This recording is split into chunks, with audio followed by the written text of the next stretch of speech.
Hey guys, Xlice here. 1.3 Endfield brings us our first limited 6-star Vanguard male character, Camille. And because he is a heat daddy, he is going to be an upgrade to our highly reliable Akakuri. In this complete and detailed guide, I'll explain everything you need to know about Camille. We'll start with an example combat rotation and summarize everything useful in his kit in a simple manner, then go through his best build, best teammates, useful potentials, and a full gameplay showcase demonstration, and a final review on if you should pull him. As always, disclaimer on screen since this is creator server, and with that out of the way, let's get into it.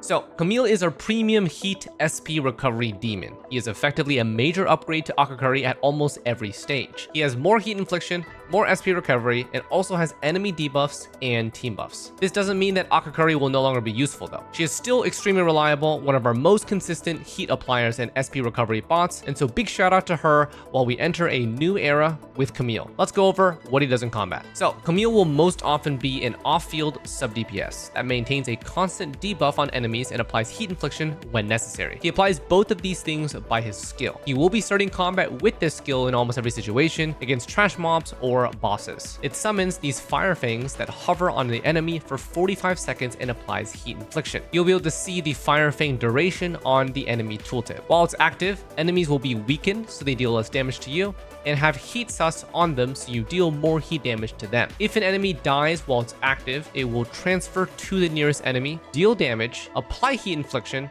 and all the same debuffs to that target. His QTE is a super simple SP recovery ability and activates when heat infliction is consumed or absorbed. This will be most commonly done by either Laevatain or Rossi on their respective type of teams. If the QTE hits the target while the fire fangs are hovering, the skill will add an extra heat damage explosion. His ult is also an SP recovery ability, and it will also apply 1 stack of heat infliction. After using it, his next skill will be enhanced to be 0 SP cost and recover SP. That ability is treated like a QTE instead of a skill. So for any damage bonus that you have, combo skill will apply, but battle skill will not. Because his ult has 2 sources of SP recovery while costing none to use, both on the initial cast and on the Hunter Pursuit enhanced skill, it really allows your team to go aggressive on battle skill usage since he recovers so much. Not only that, but his passive abilities grant even more buffs. So whenever his QTE or enhanced skill hit an enemy debuffed by fire fangs, it recovers HP and grants the link buff for 15 seconds. And then when he does recover HP, he gains stacking heat damage dealt 40 seconds, stacks up to 5 times, and gives 25% of this total buff to all of his teammates. So the combination of these passives allow him to provide link buff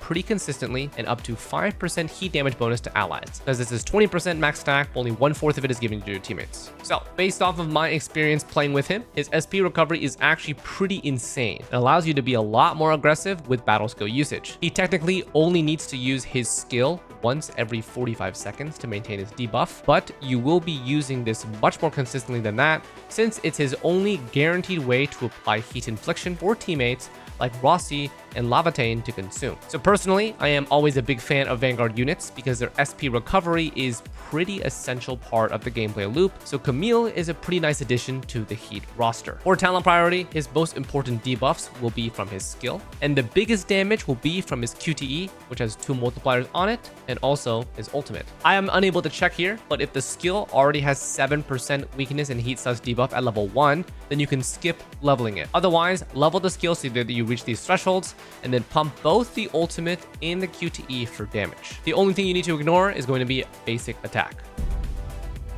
Now let's take a look at his build. So attribute scalings are agility and intellect, and you'll notice we aren't going crazy on agility for his raw stats since his intellect is pretty close by. This is because the gear set we are running is much more focused on ult gain efficiency with a supportive 3-piece set to buff the team's damage. And those pieces are int primary with agility secondary. This build maximizes SP recovery and ult uptime so that your team can use a lot more skills than usual. His best gear set will be the 3-piece frontier set with ult gain on armor and gloves, a kit with agility primary to complete the set, and then an off-piece redeemer seal for more ult gain efficiency. These gloves do need the Heatonite components to build, so if you're newer to the game, refer to my 1.2 and onwards blueprints to grab these materials. This build is the best supportive synergy we can give to him, with a QTE cooldown reduction by 15%, and when it recovers SP, it provides 16% damage bonus to the team for 15 seconds. His base QTE cooldown is 16 seconds, and with Frontier set, this drops to 15.3, reaching nearly 100% uptime for this damage bonus buff. Now the Frontiers kit is the only piece without a great stat bonus here,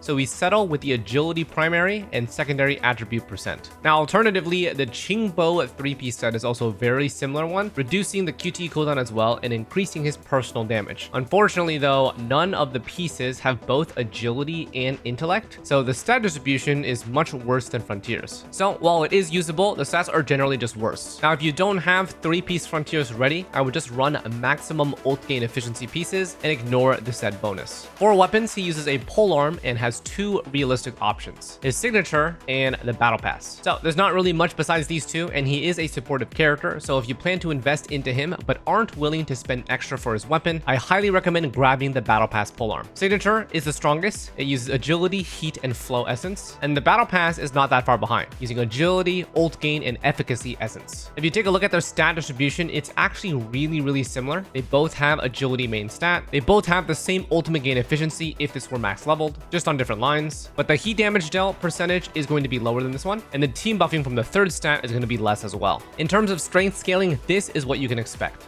Now here's an example build and stat goals that you can reach. So with his signature weapon, a 603 essence, max artifice gear, he can reach 547 agility, 518 intellect, and almost 3.9k attack. Do note that even though his essence is 603, the second line is just heat damage bonus, which would not affect his visual stats. So 663 would look exactly the same. If I decide to remove his essence, he'll have 443 agility and 518 intellect with 3.5k attack. So first priority for his essence will be this third line, since both weapons have supportive team buffs located on this one.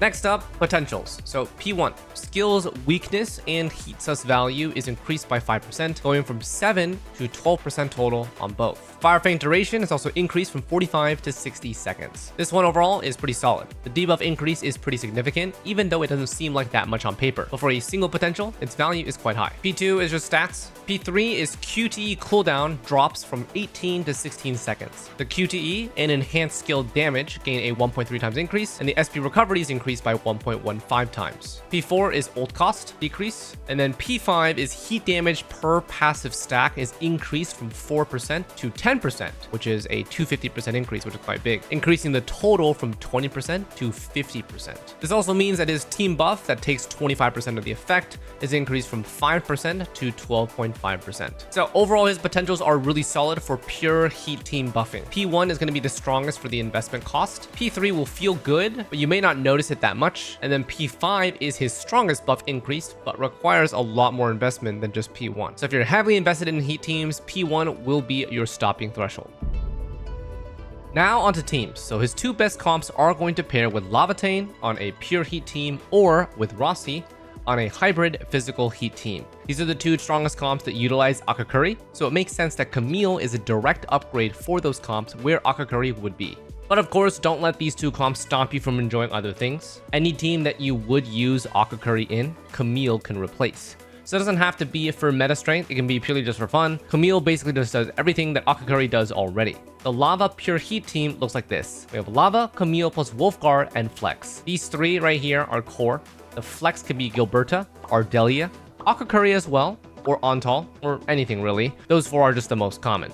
And then the Rossi hybrid physical heat team looks like this. Rossi Camille plus Chen or Pog, plus a crush DPS like Mifu, Enmin, or Dapan. So the only core here is these two middle units, Rossi and Camille. Then you add one vulnerability applier, most likely Chen or Pog is most common here. And the last slot will be the crush DPS, any of the three I mentioned previously. If you're not running Mifu on this, or you're running Enmin and Dapan, you can decide to do any one of these two as you're on field, probably Rossi. Alright, so let's go through some demos. So level 90 Rodan is our test subject of choice like usual. All 6-star characters are P0S1, 5-star and below are P5. Now, as much as I'd love to include contingency contract footage, this media server unfortunately does not allow it. So Rodan, it's going to be. First up, we're going to do the pure heat team with Lava and Camille. Pause for the gear layouts and stats on screen here. So Lava, Camille, Wulfgard, Gilberta here. Alright, so in this team, only Camille technically needs to use his battle skill since it applies heat infliction and triggers Wulfgard's QTE, which is all that needs to happen. Gilberta is just going to wait until a good time to ult and QTE whenever combustion lands. And Wulfgard just throws his QTE and ult whenever the timing is right. So you'll probably notice that we are actually super healthy on skill points, which means we can throw in Lava's base skill for extra charges and more damage. Not really much min-maxing needed in this comp, as you can see, so I'll let the footage play out. Here's some general advice for my playtesting though. I'm always going to try to combo Camille and Gilberta ult together, or Wulfgard and Gilberta ult together, since Camille ult leads to enhanced skill, which leads to the link buff. We want that link buff on Lava's battle skill, so throwing all utility out ASAP after Camille ults is generally a good idea. So phase 2 is when we send Lava's ult and continue the same rotation. Just one battle skill from Camille to trigger Wulfgard's QTE, and then we just send all the QTEs as we see them. When Lava's skill is 4 charges, we throw out our ults to set up buffs and full send. You'll notice that my play can be optimized a lot better here to not waste Lava's stacks, but it still performs pretty well since the team rotates ults really fast. Overall, we end with a decently fast kill and still have 2 skill point bars at the end.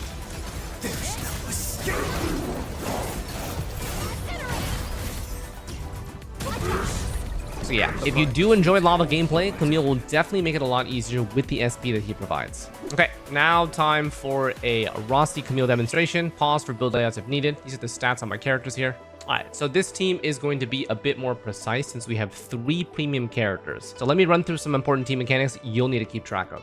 Alright, battle skill usage will generally be in this order, assuming 0 ults on the team. Rossi plus Camille, which is 2 SP. This will trigger all relevant QTEs. Once Mifu's QTE is used, all debuffs from your team are applied. Do not use Mifu's skill 2 and 3 yet. We're gonna hold it.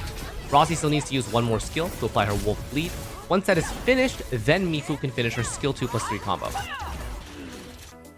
Alright, so while this is talking, where do we use each ult? Camille, anytime. Just send for SP recovery. The link buff can be consumed by either Rossi or Mifu. They do have large damage. For Mifu's ult, initiate the rotation, like you see here in phase 2. It's a 0 SP ability that applies lift.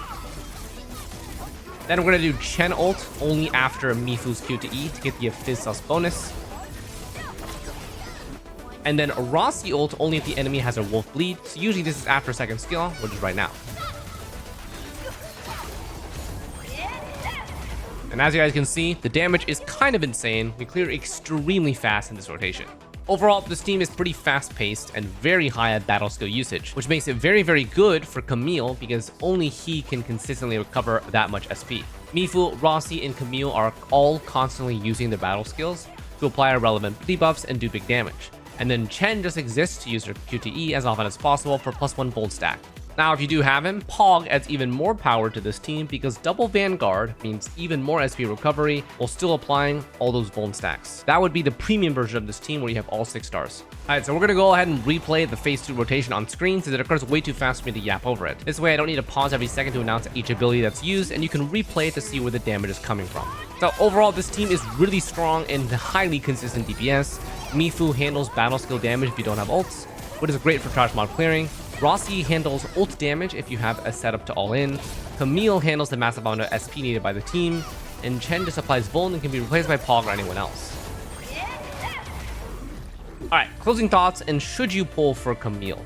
Besides the fact that he is a hot vampire daddy, his utility as a Vanguard makes him by default an extremely good pickup. The #1 reason to pull for him, in my opinion, is if you invest in either Lava or Rossi already. If you don't have either of those characters or have no interest in physical or heat teams, then you can pass on him until a better opportunity comes up in the future. For weapons, if you don't care about his weapon at all, then skip it, but he only has 2 decent choices, so go the battle pass or go all in on signature.